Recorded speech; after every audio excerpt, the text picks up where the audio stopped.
Salam Bapak Ibu, Saudara dan Saudari, sahabat-sahabat garam dunia yang terkasih.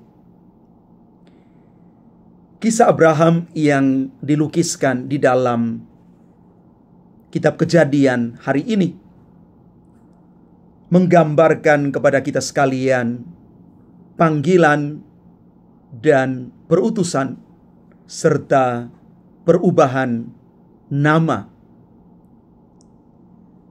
dari Abram menjadi Abraham. Abraham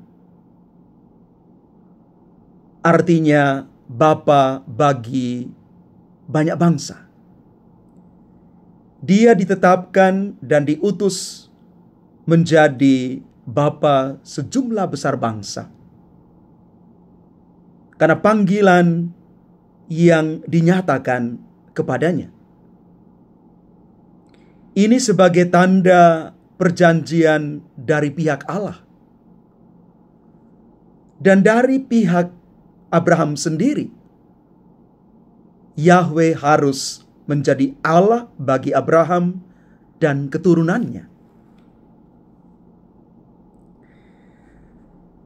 Dan di dalam Injil Yohanes hari ini, kita boleh kembali diteguhkan bahwa Yesus sungguh-sungguh adalah Allah.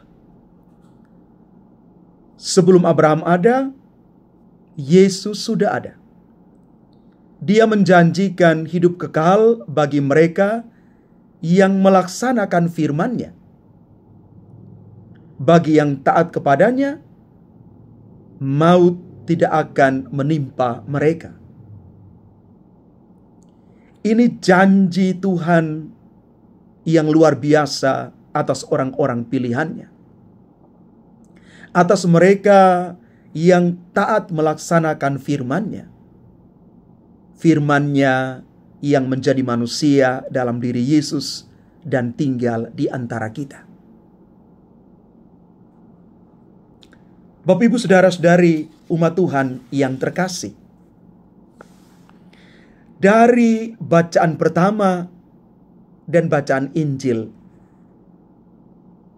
saya teringat atas satu pengalaman iman dan penemuan yang luar biasa dari seorang filsuf dan teolog besar yang bernama Paul Ricoeur.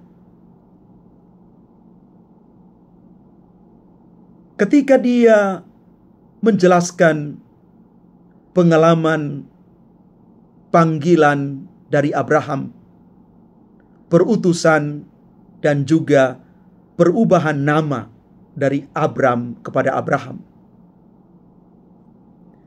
Paul Ricoeur menulis demikian, iman itu mengandung paradoks. Apa artinya? Melihat kecenderungan ketegaran hati manusia ketika apa yang dialami tidak dapat dia pahami oleh pikirannya. Karena kemampuan kita cukup terbatas untuk memahami, apalagi menerima apa yang Tuhan rancangkan atas hidup kita. Maka Paul Ricoeur mengambil kisah Abraham dan Ishak sebagai simbol dari pengalaman iman yang penuh makna dan sekaligus juga ujian moral. Maka kisah Abraham itu bukan hanya soal ketaatan, tetapi juga soal konflik antara janji Tuhan kepada Abraham untuk memiliki keturunan dan perintah untuk mengorbankan Ishak yang justru bertentangan dengan janji tersebut. Paul Ricoeur sekali lagi melihat ini sebagai kisah yang mengajarkan bahwa iman itu mengandung ketegangan dan paradoks. Iman perlu dimurnikan. Maka sebenarnya kita tidak perlu panik atau takut. Iman kita akan diuji dengan pengalaman-pengalaman hidup yang tidak jarang menggelisahkan kita. Namun ternyata Tuhan itu tidak ingkar janji untuk mencintai kita. Tuhan itu tetap setia karena Dia Allah yang setia. Dia akan memenuhi janji yang sudah diucapkannya. Itulah janji keselamatan dan kehidupan. Kita hanya diminta untuk setia. Kesetiaan itu kita ungkapkan dengan kesiapan untuk hidup sebagai anak Bapa, sebagai murid Kristus. Sebagai anak, kita perlu taat kepada perintah-perintahnya.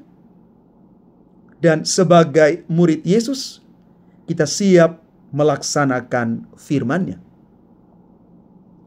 Maka bila kita setia, anugerah kehidupan kekal akan menaungi kita dan dianugerahkan kepada kita. Abraham dipanggil dan diutus Tuhan. Kita pun siap dipanggil dan diutus ke tengah dunia.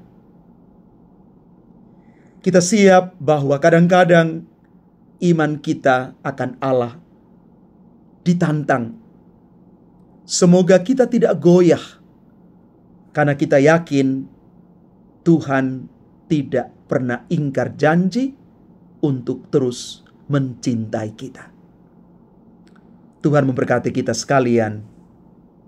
Amin.